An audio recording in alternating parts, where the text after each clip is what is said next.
Several weeks have passed since internet access was restored in Iran, but users say the internet that has returned is accompanied by far stricter restrictions and censorship than existed before the regime's massacre of protesters in January. About the internet, when it was still shut down, we could access it much more easily using the VPNs we had bought. But now they claim the internet has been restored.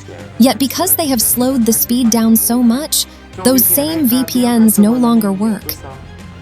VPNs were extremely expensive, costing around 500,000 to 700,000 tomans per gigabyte.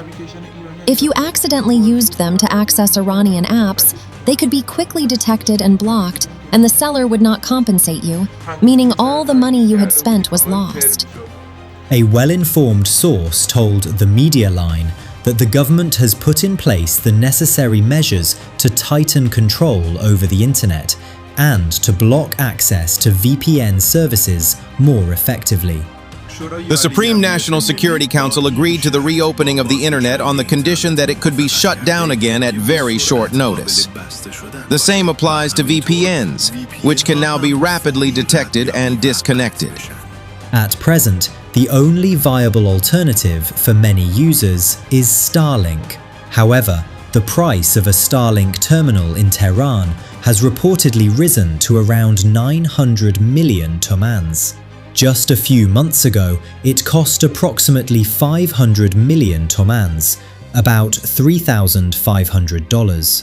Naturally, around 95% of the population, many of whom live below the poverty line, cannot afford such a device. Moreover, purchasing and using Starlink carries significant risks, which in some cases have reportedly resulted in users being killed. Iran's internet situation today is not just about censorship, it is about isolation.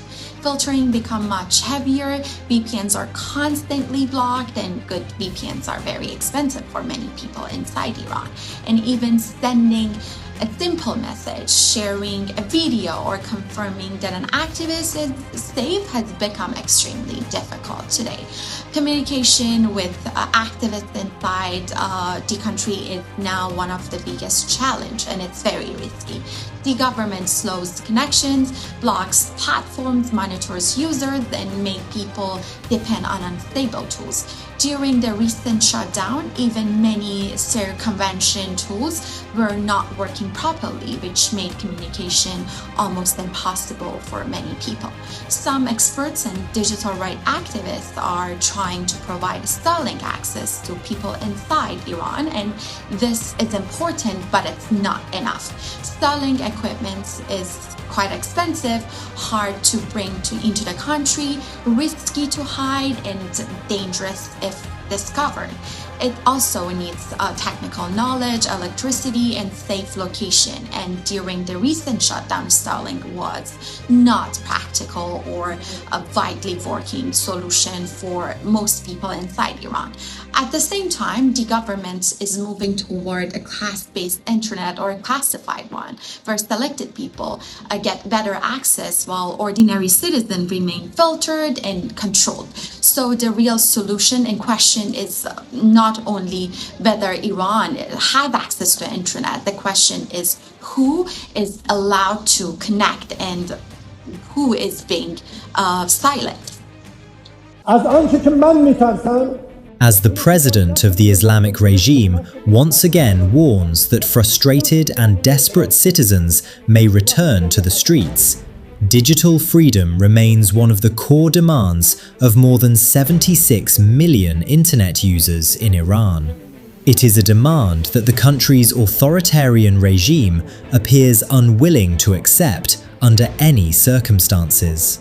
For many Iranians, returning to the streets is once again becoming the only remaining option. Omid Habibinia, London, for the Media Line.